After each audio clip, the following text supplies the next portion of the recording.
Majelis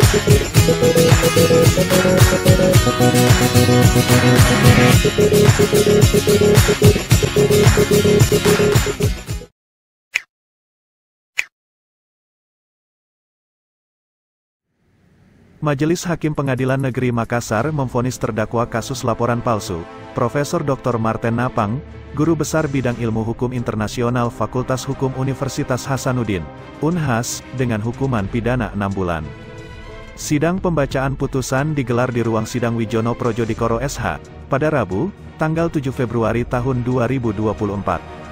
Hukuman ini lebih rendah dari hukuman maksimal, sesuai pasal 220 ayat 4 KUHP yakni 1 tahun 4 bulan dan tuntutan jaksa penuntut umum JPU yaitu 1 tahun 2 bulan.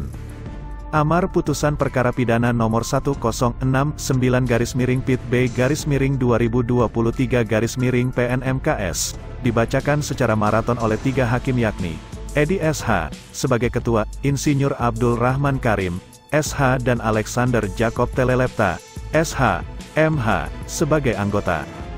Dalam putusannya, Ketua Majelis Hakim Persidangan, Edi mengatakan terdakwa Profesor Marten Napang terbukti secara sah dan meyakinkan bersalah melakukan tindak pidana, memberitahukan atau mengadukan bahwa telah dilakukan suatu perbuatan pidana, padahal mengetahui bahwa itu tidak dilakukan, sebagaimana dakwaan A alternatif pertama penuntut umum, dan menjatuhkan pidana terhadap terdakwa oleh karena itu dengan pidana penjara selama 6 bulan.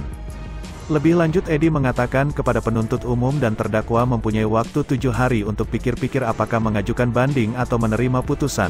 Jika melebihi jangka waktu tersebut dan tidak ada upaya hukum banding maka putusan dinyatakan berkekuatan hukum tetap. Dalam persidangan tersebut, Jaksa Penuntut Umum Kejaksaan Tinggi Sulawesi Selatan, Rahmawati Aziz menyatakan pihaknya masih pikir-pikir dan belum bisa mengambil putusan langsung apakah akan banding atau tidak terkait putusan majelis hakim. Ditemui usai sidang, kuasa hukum Dr. John Palinggi, Muhammad Iqbal, menyampaikan majelis hakim telah memvonis penjara 6 bulan kepada terdakwa Prof. Marten Napang yang terbukti melakukan tindak pidana dan memenuhi unsur-unsur pasal 220 KUHP. Ya, jadi mungkin teman-teman tadi sudah mendengar bersama putusan majelis hakim ya dalam perkara Profesor Dr. Marten Napang. Di mana majelis hakim dalam pertimbangan hukumnya menyatakan bahwa berdasarkan bukti-bukti baik surat maupun saksi-saksi ahli terbukti secara sah dan meyakinkan terdakwa Profesor Dr. Marten Napang SHMH melakukan tindak pidana pasal 220 KUH pidana. Oleh karenanya kita dengar bersama tadi bahwa Profesor Dr. Marten Napang dihukum selama 6 bulan penjara. Nah, lalu kemudian baik jaksa penuntut umum maupun terdakwa diberi waktu selama kurun waktu 7 hari sejak putusan dibacakan untuk melakukan upaya hukum apabila tidak menerima amar putusan tersebut. Itu yang mungkin ada yang lain. Jadi 7 hari itu masih dikasih waktu untuk ya, ini, Pak? Begitulah berdasarkan hukum acara. Tapi ini tidak ditahan ya, Pak? Tidak ada perintah segera ditahan. Karena memang menurut hemat kami karena ancaman 5 tahun.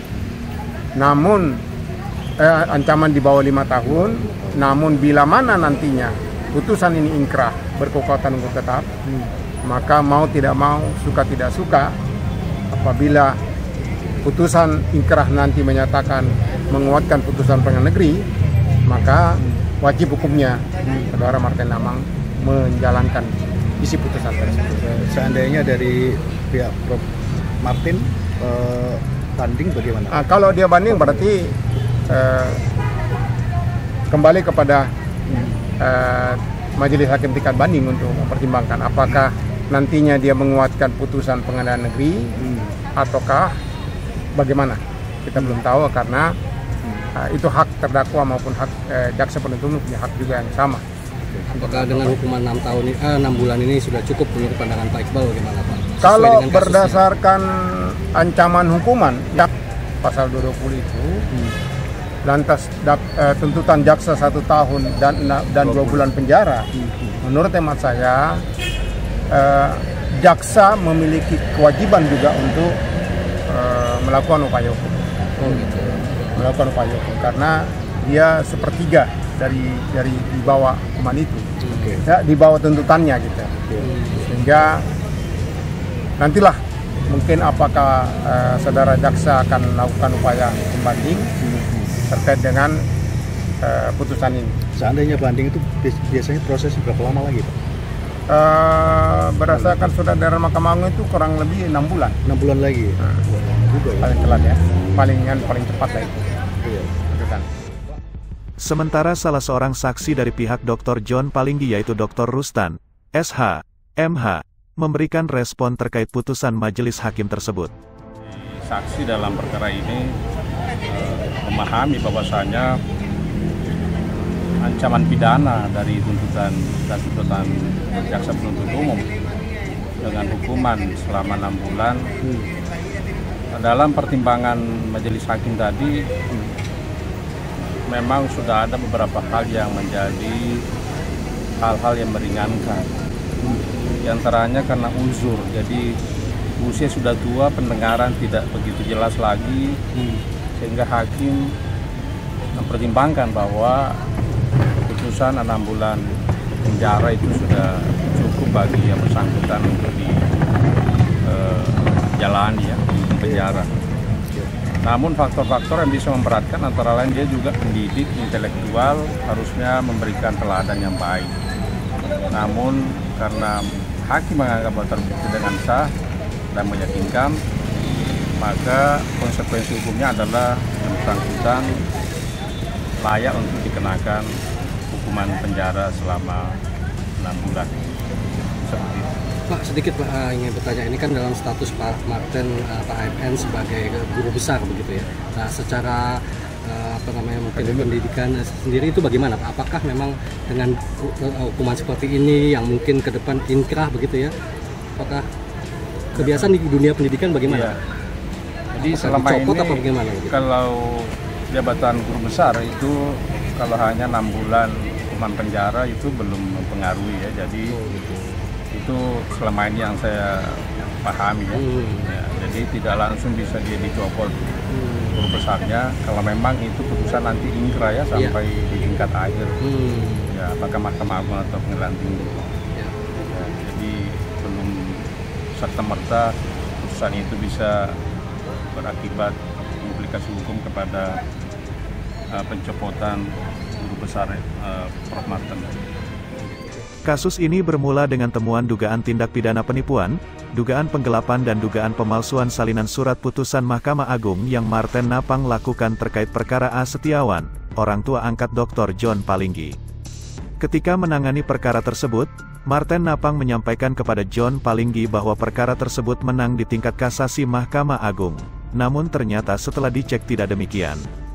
Pun, setelah ditelusuri, didapati ada lebih kurang 4 putusan Mahkamah Agung yang patut diduga dipalsukan oleh Martin Napang. Akibat perbuatan Martin Napang selama mengurus perkara A. Setiawan, John Palinggi mengaku mengalami kerugian mencapai 950 juta rupiah. Tak hanya uang, John Palinggi tak menyangka Martin Napang yang pernah memakai ruangan kantornya secara cuma-cuma, justru malah menipunya. Ditambah lagi, sejak diketahui salinan putusan Mahkamah Agung tersebut yang patut diduga palsu, Martin Napang tak bisa dihubungi nomor kontak ponselnya pun, emailnya tidak berfungsi lagi. Berbagai upaya untuk komunikasi dengan Martin Napang pun gagal. Akhirnya, John Palinggi kemudian melayangkan surat ke pihak Universitas Hasanuddin, Makassar, untuk mempertanyakan keberadaan Martin Napang. Tetapi Martin Napang justru menganggap surat tersebut sebagai pencemaran nama baiknya, dan malah melaporkan John Palinggi ke Polrestabes Makassar dengan tuduhan melakukan pencemaran nama baik. Akibatnya, John Palinggi dijadikan sebagai tersangka selama 17 bulan. Sudah jatuh tertimpa tangga pula, demikian kira-kira yang terjadi pada John Palinggi yang sudah ditipu, dilaporkan pula ke polisi oleh Martin Napang dengan tuduhan melakukan pencemaran nama baik. Namun, setelah gelar perkara, ternyata tidak ditemukan kesalahan yang dilakukan oleh John Palinggi. Akhirnya, terbit surat perintah penghentian penyidikan, SP3, atau kasus tersebut dihentikan.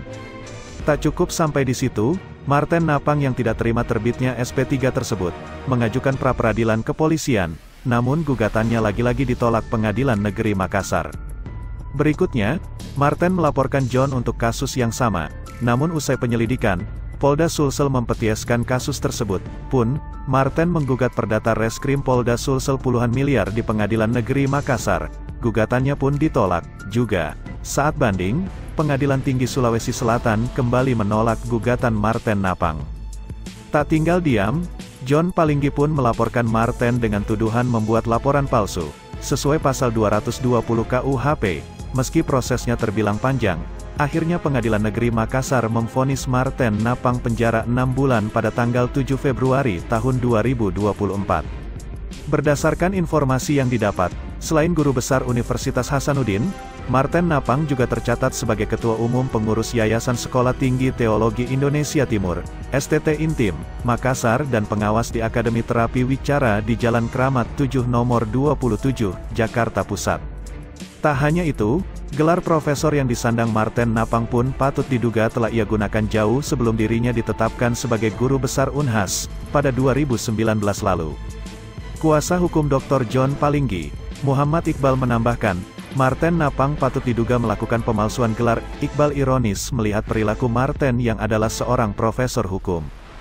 Pasalnya, dia pasti tahu konsekuensinya jika perbuatan itu semua ada pidananya. Pidana memasukkan keterangan palsu ancaman pidananya 6 tahun penjara, sedangkan menggunakan akta otentik yang memuat keterangan palsu pidananya 8 tahun penjara. Juga, ia prihatin dengan STT Intim yang merupakan sekolah penghasil pendeta, rohaniawan. Sebab, seharusnya sekolah pendeta clear dan clean, tidak dikotori oleh oknum yang patut diduga memakai gelar palsu. Lebih jauh Iqbal mengatakan, selain perkara di Pengadilan Negeri Makassar, saat ini tengah masuk pada penyelidikan perkara dugaan pemalsuan putusan Mahkamah Agung di Polda Metro Jaya. John Palinggi juga telah melaporkan Marten Napang tentang dugaan penipuan, pasal 378 KUHP, sub penggelapan, pasal 372 KUHP, sub pemalsuan surat, pasal 263 KUHP. Dalam waktu dekat rencananya akan dilakukan gelar perkara.